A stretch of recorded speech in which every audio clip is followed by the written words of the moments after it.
La tradition d'appeler la femme du pasteur première dame s'inspire de la pratique séculaire qui consiste à honorer et à distinguer particulièrement les épouses des chefs de gouvernement ou d'État, président, premier ministre, gouverneur. Le raisonnement est le suivant. Puisque l'on honore la fonction du président des États-Unis, par exemple, il faut également honorer son épouse. Par exemple, la première dame Michelle Obama ou la première dame Laura Bush.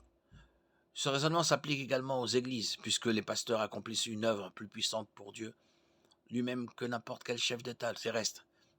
Ils méritent certainement, et leur épouse, au moins autant d'honneur.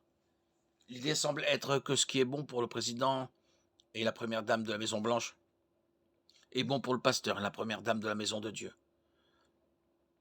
Dans de nombreuses églises, la première dame est souvent considérée comme une dirigeante elle-même, avec une autorité de décision dans presque tous les aspects du ministère.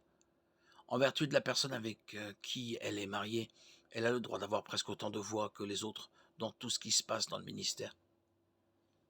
Ce n'est pas le cas dans toutes les églises locales, mais c'est une tendance qui se répand. L'utilisation des titres de pasteur et de première dame évolue facilement vers l'appellation de pasteur malgré l'interdiction biblique d'être pasteur féminin.